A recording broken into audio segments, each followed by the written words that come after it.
हिमवान द्वारा शिव की बारात की आगमनी तथा सबका अभिनंदन एवं वंदन, मैना का नारद जी को बुलाकर उनसे बारातियों का परिचय पाना तथा शिव और उनके गणों को देखकर भय से मूर्छित होना। ब्रह्मा जी कहते हैं, तदंतर भगवान शिव ने नारद जी को हिमाचल के घर भेजा।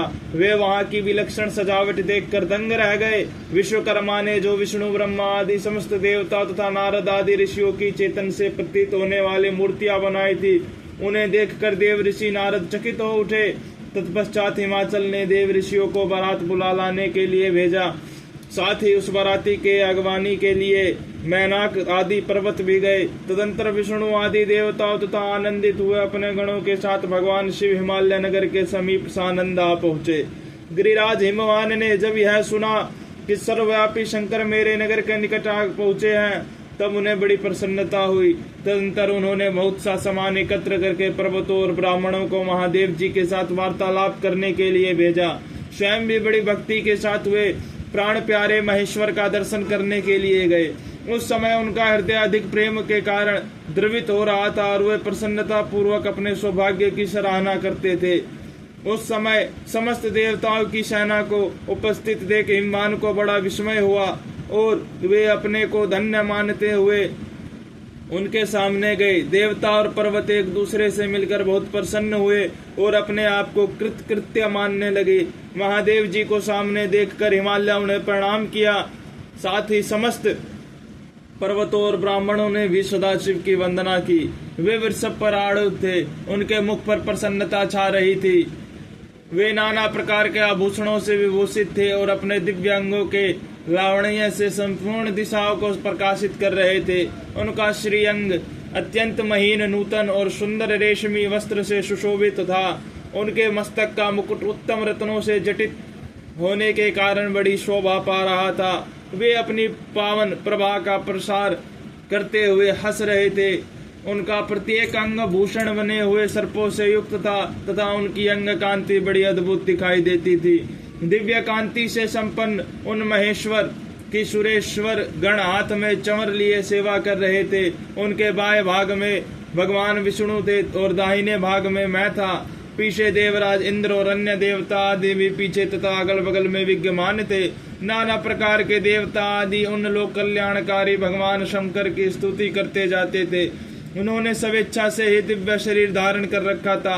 वास्तव में साक्षात पर ब्रह्म परमात्मा सबके ईश्वर उपासकों को मनोवांछित वर देने वाले, कल्याणमय गुणों से युक्त, कृत गुणों से रहित, भक्तों के अधीन रहने वाले, सब पर कृपा करने वाले, प्रकृति और पुरुष से भी विलक्षण तथा सच्चिदानंद स्वरूप है। उनके दर्शन के पश्चात हिमवान ने भगवान शिव के वाम भाग में अच्युत श्री हरि का दर्शन किया, जो नाना प्रकार के आभूषणों से विभूषित हो विंतानंद गरुड़ की पीठ पर विराजमान थे।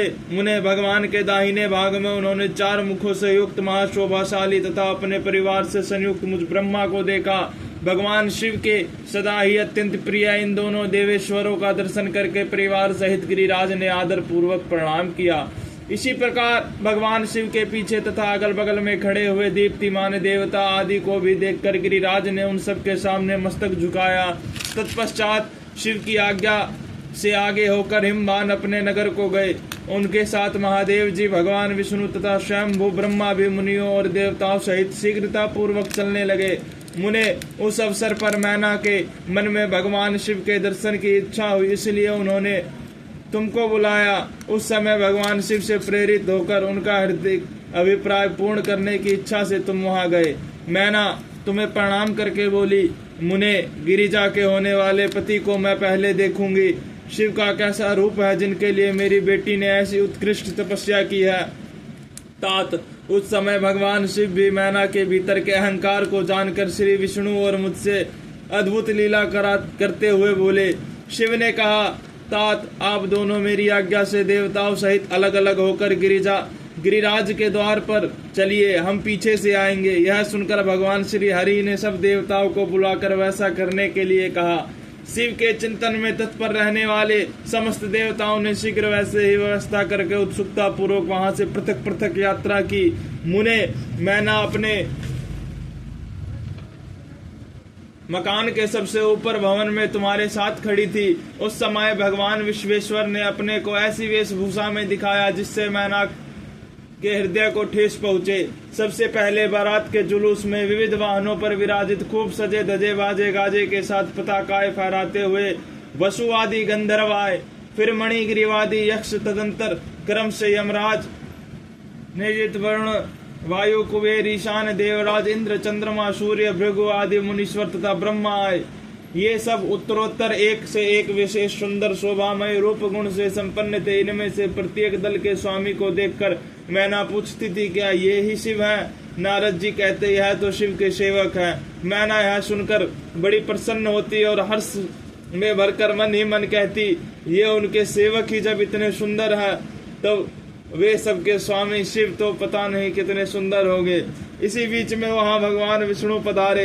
वे संपूर्ण शोभा से संपन्न श्रीमान, नूतन जलधर के समान श्याम तथा चार भुजाओं से संयुक्त थे।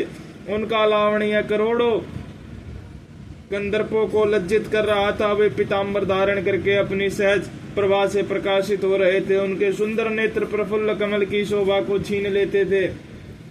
उनकी आकृति से शांति बरस रही थी। पक्षी राज गरुड़ उनके वाहन थे। शंख चक्र आदि लक्षणों से युक्त, मुकुट आदि से विभूषित, वक्ष स्थल में श्रीवत्स का चिन्ह धारण किए हुए लक्ष्मीपति विष्णु अपने अप्रमेय प्रभापुंज से प्रकाशमान थे। उन्हें देखते ही मैना के नेत्र चकित हो गए। वे बड़े हर्ष से बोली, अवश्य ये ही मेरे शिवा का पति साक्षात भगवान शिव है, इसमें संशय नहीं है। मुने, तुम भी लीला करने वाले ही ठहरे। अतः मैना की यह बात सुनकर उनसे बोले, देवी ये शिवा के पति नहीं है, अपितु भगवान केशव हरि है। भगवान शंकर के संपूर्ण कार्यों के अधिकारी तथा उनके प्रिय हैं।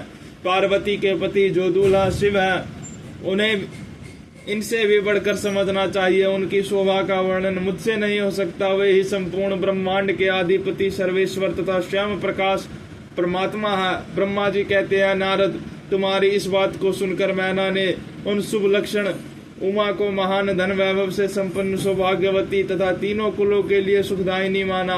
वे मुख पर प्रसन्नता लाकर प्रतियुक्त हृदय से अपने सर्वाधिक सौभाग्य का बारंबार वर्णन करते हुए बोली।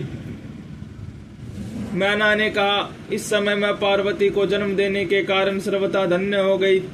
ये गिरीश्वर भी धन्य है तथा मेरा जब सब कुछ परम धन्य हो गया। जिन जिन अत्यंत तेजस्वी देवता और देवेश्वरों का मैंने दर्शन किया है, इन सब के जो पति हैं वे मेरी पुत्री के पति होंगे। उनके सौभाग्य का क्या वर्णन किया जाए। भगवान शिव को पति रूप में पाने के कारण पार्वती के सौभाग्य का 100 वर्षों में भी वर्णन नहीं किया जा सकता। ब्रह्मा जी कहते हैं, नारद मैना ने प्रेम पूर्ण हृदय से जो ही उपयुक्त बात कही, त्यों ही अद्भुत लीला करने वाले भगवान रुद्र सामने आ गए। तात उनके सभी गण अद्भुत तथा मैना के अहंकार को चूर्ण करने वाले थे। भगवान शिव अपने आप को माया से निर्लिप्त एवं निर्विकार दिखाते हुए वहां आए। मुने, उन्हें आया जान तुमने मैना को शिव के पति का दर्शन कराया। शिवा के पति का दर्शन कराते हुए उनसे इस प्रकार कहा, सुंदरी देखो, ये साक्षात भगवान शंकर है, जिनकी प्राप्ति के लिए शिवा ने वन में बड़ी भारी तपस्या की थी। तुम्हारे ऐसा कहने पर मैना ने बड़ी प्रसन्नता के साथ अद्भुत आकार वाले भगवान महेश्वर की ओर देखा। वे स्वयं तो अद्भुत थे ही, उनके अनुचर भी बड़े अद्भुत थे।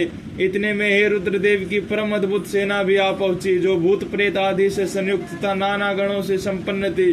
उनमें से कितने ही बवंडर का रूप धारण करके आए थे, कितने ही पताका की मरमर ध्वनि के समान शब्द करते थे। किन्हीं के मुंह टेढ़े थे तो कोई अत्यंत क्रूप दिखाई देते थे। कुछ बड़े विकराल थे, किन्हीं का मुंह दाढ़ी मूछ से भरा हुआ था। कोई लंगड़े थे, कोई अंधे, कोई दंड और पाश धारण किए हुए थे तो किन्हीं के हाथों में मुकदर थे। कितने ही अपने वाहनों को उल्टे चला रहे थे। कोई सिंह, कोई डमरू और कोई गोमुख बजाते थे। गणों में से कितने के तो मुंह ही नहीं थे, कितनों के मुख पीठ की ओर लगे थे और बहुतों के बहुतेरे मुख थे। इस तरह कोई बिना हाथ के थे, किन्हीं के हाथ उल्टे लग रहे थे और कितनों के बहुत से हाथ थे। कितने ही नेत्रहीन थे, किन्हीं के बहुत से नेत्र थे। किन्हीं के सिर ही नहीं थे और किन्हीं के बहुत खराब सिर थे। किन्हीं के कान ही नहीं थे और किन्हीं के बहुत से कान थे। इस तरह सभी गण नाना प्रकार के वेशभूषा धारण किए हुए थे। तात वे विकृत आकार वाले अनेक प्रबल गण बड़े वीर और भयंकर थे, उनकी कोई संख्या नहीं थी। मुने, तुमने अंगुली द्वारा रुद्र गणों को दिखाते हुए मैना से कहा, वरानने, तुम पहले भगवान हर के सेवकों को देखो, फिर उनका भी दर्शन करना। उन असंख्य भूत प्रेत आदि गणों को देखकर मैना तत्काल भय से व्याकुल हो गई। उन्हीं के बीच में भगवान शंकर भी थे, जो निर्गुण होते हुए भी परम गुणवान थे। वे वृषभ पर सवार थे, उनके 5 मुख थे और प्रत्येक मुख में 3-3 नेत्र। उनके सारे अंगों में विभूति लगी हुई थी, जो उनके लिए भूषण का काम देती थी। मस्तक पर जटाजूट और चंद्रमा का मुकुट, 10 हाथ और उनमें से एक में कपाल लिए, शरीर पर बागंबर का दुपट्टा और हाथ में पिनाक एवं त्रिशूल, आंखें भयानक, आकृति विकराल और हाथी की खाल का वस्त्र। यह सब देखकर शिवा की माता बहुत डर गई, चकित हो गई, व्याकुल होकर कांपने लगी और उनकी अद्भुत बुद्धि चकरा गई। उस अवस्था में तुमने उंगली से दिखाते हुए उनसे कहा, ये ही है भगवान शिव। तुम्हारी यह बात सुनकर सती मैना दुख से भर गई और हवा के झोंके खाकर गिरी हुई लता के समान तुरंत भूमि पर गिर पड़ी। यह कैसा विकृत दृश्य है, मैं दुराग्रह में पड़कर ठगी गई। यो कहकर मैना ने उसी क्षण मूर्छित हो गई। तदंतर सखियों ने जब नाना प्रकार के उपाय करके उनकी समुचित सेवा की, तब गिरिराज प्रिय मैना धीरे धीरे होश में आई।